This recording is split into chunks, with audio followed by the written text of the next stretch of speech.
up, Governor? It is so great to be here with all of you today, and thank you to everyone for hosting this event today. It's always an honor to share the stage with our governor. And see Jen there. I think Brad is here somewhere. There you go. Oh, there you go. My best friend in the house, Brad Schneider.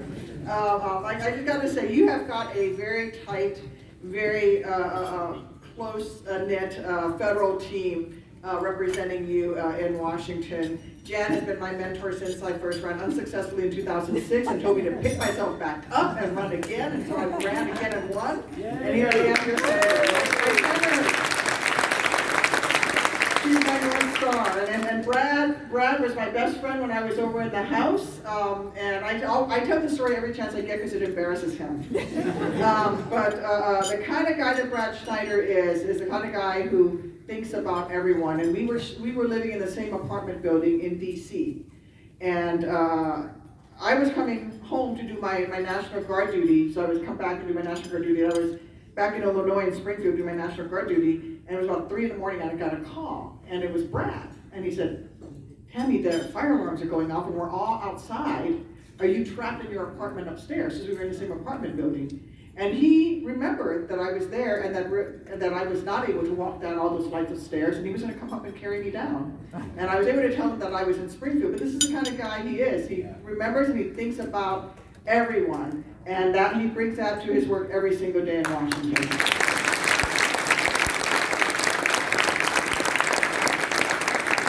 I want to thank each and every one of you for what you're doing to spread the word and make sure that folks know that real progress and results are being achieved by Democrats, and that we're doing it for working families all across this great state and throughout Illinois and throughout the country. With Election Day just over a month away, that's what's going to make all the difference. Spreading the simple message that Democrats deliver. You know, after all the complaining the Republicans do about inflation and the deficit, it was Democrats who unanimously passed the Inflation Reduction Act in the Senate to help cut inflation, slash our deficit, create jobs, and put money back into the pockets of working families everywhere. This historic, groundbreaking legislation will also rein in healthcare costs and finally give Medicare the power to negotiate and lower the cost of drug pricing.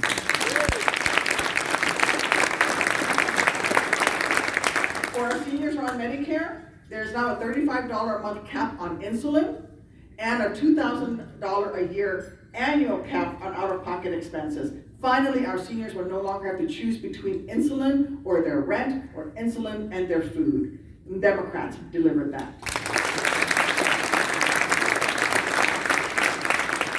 It's also the greatest action ever taken by Congress to tackle our climate crisis and build a more equitable, sustainable future. The Inflation Reduction Act is going to bring our nation's emissions down to 40% of 2005 levels. We're going to be ahead of the Paris Accord, and we're going to be the leaders in the world when it comes to our climate crisis.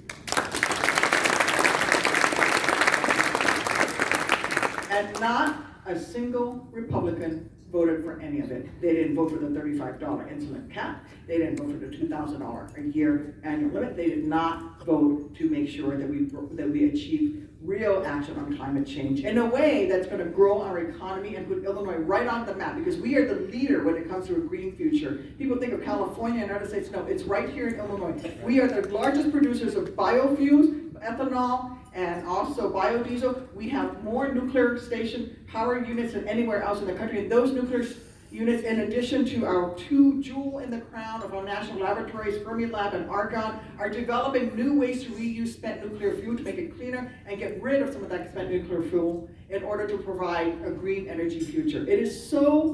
We're so ahead of the curve that recently the governor and I, his team and I, were able to work together to attract LG Industries. They make the washing machines and dishwashers and all of that to Illinois. And they just came in and signed a deal. They are now in Decatur, Illinois, building a plant that is going to develop new bioplastics to make the ethanol production cycle net carbon negative. Net carbon negative.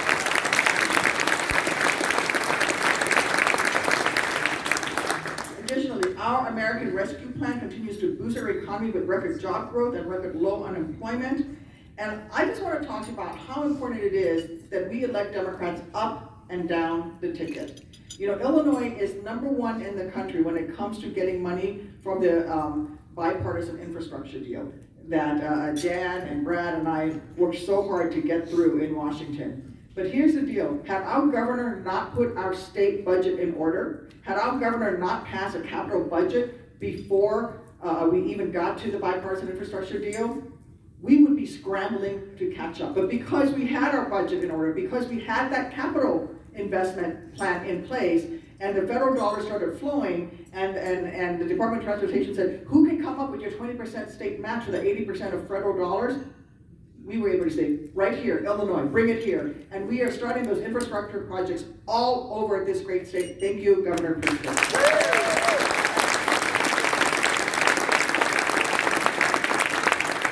The governor spoke so eloquently about reproductive choice. I had my second daughter, Miley Pearl. She's named after Great Aunt Pearl, who was a World War II Army nurse who kept a 9mm in her bra in case the German POWs she took care of got a little handsy. She had that. So my daughter, Miley Pearl, is named after Great Aunt Pearl, who's a tough Army chick. But we are talking about the future for all of our families, and I would not have had Miley had I not been able to have access to a D&C procedure after my first miscarriage failed.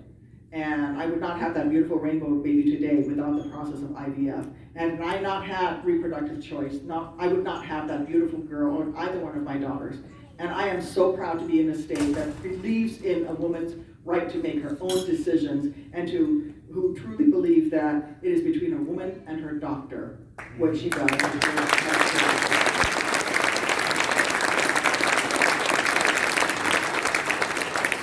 So when the Dobbs decision came down that said none of us have the privacy rights or bodily autonomy, and trigger laws went into effect all over this great nation, thank God Illinois, led by the Illinois women in their legislature in Springfield, had already revoked the trigger law that had been put in place during the Rauner era and that our governor signed. Because we would be in the same place as places like Wisconsin and Michigan had you all not done that. So thank you for saving us.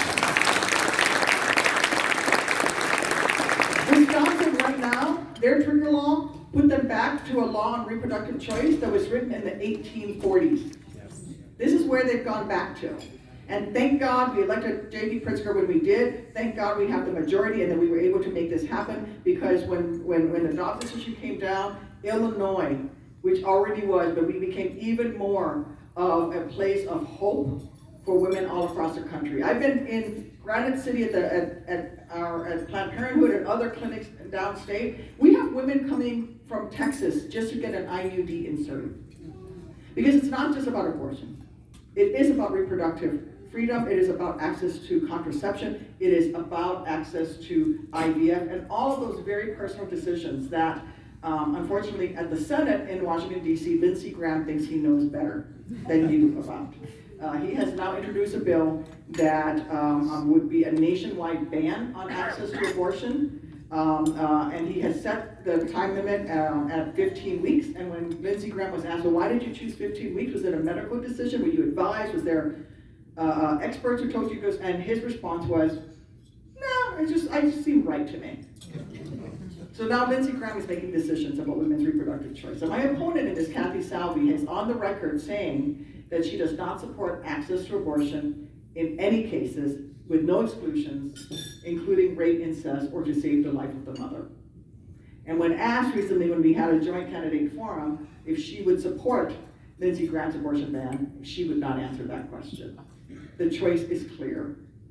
The choice is clear come November 8th, that this is about our very personal, private decisions that affects every one of our lives.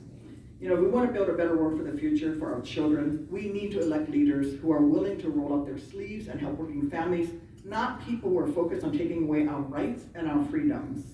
We can keep making progress, and we will, and we can work together. And the thing about Democrats is we do push that progress forward for all of us. We don't do it for just Democrats. We don't do it for just the rich or just the poor. We do it for everyone because we understand that we all live together, and as a community, as a nation, as a state, we have to support each other. Because you never know when you're the one who's going to need a little bit of extra help.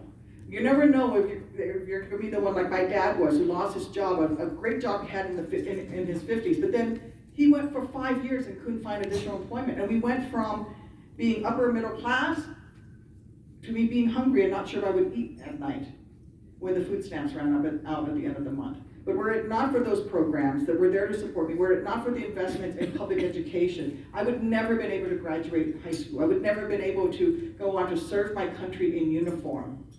And that all happened because it was Democrats. It was Democrats who protected and defended all of those issues and all of those programs when I was a kid. So I am so proud to get to be here, to be part of this generation of Democrats, protecting and defending all of those things we hold dear. And let me I want to touch on one more thing, and that is assault weapons. Let me just say, I carried an M16 for 23 years. I fired machine guns. I fired things on full automatic. I know what an M4 will do to a human body. It is designed to shred and destroy your enemy on the field of battle. It is not designed for hunting. It is not designed for target practice. It is designed to kill the enemy so that they don't stand back up. And I've never heard the sound of gunfire on the 4th of July like I did this past 4th of July when the governor and I were in that operations center following the shooting at the parade.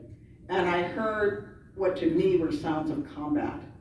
And the last time I heard that rapid of gunfire on the 4th of July, I was in Iraq. We need an assault weapons ban, and we need a high-capacity magazine ban.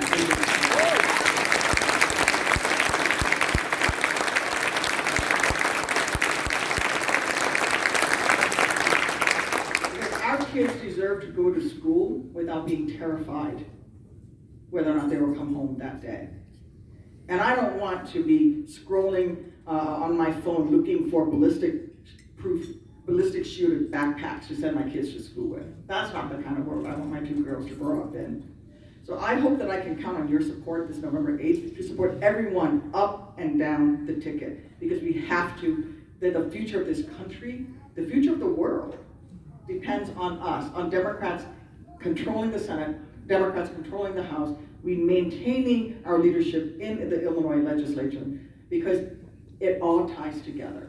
I can pass it, and Jan and Brad and I can do everything we can in Washington. But if we don't have that Democratic majority here at home, it's not going to take, the changes and the effects will not take place at the local level. And I want to give a shout out. I saw a couple of folks who were running for library boards of trustees and library boards. Every position matters. Every position matters. Who do you think is making decisions on banning books that our kids can read? Library boards of trustees. So we need representation at all levels of government, and county boards, in municipal boards, water reclamation districts, everywhere, in order to make sure that we keep our country and our state moving in the right direction. So I know that we're going to work together, because I know everyone here has been knocking on doors, making phone calls, sending texts, doing everything that you can, but help me get the word out. Democrats deliver. And together we're going to go forward. We're going to deliver this election cycle to make sure that our country continues to move forward, united in a way that's going to look out for every single one. And as I close, I want to say one more thing, which is I want to say thank you to the wait staff who've been taking such great care of us. These are the folks who were on the front lines of the pandemic, the folks who were handing out chicken nuggets to my kids through the drive-thru, because my daughters will only eat nuggets and pizza. Although recently my eldest just said, "Hey, I tried chicken strips. Those are pretty good too." I was like, "Yes, the third food group." Thank you, everyone. It's my honor, my pleasure to be your senator. I have a great mentor in Dick Durbin, our senior senator, who's filling the judicial bench, the federal benches, as quickly as he possibly can. And I also want to thank all of the judges who are in the room for the fight that you are putting up here in state courts that will uphold our democratic ideals and will protect working families and those who are most disenfranchised, to make sure that all Americans have equal justice before the law. Thank you, everyone. God bless.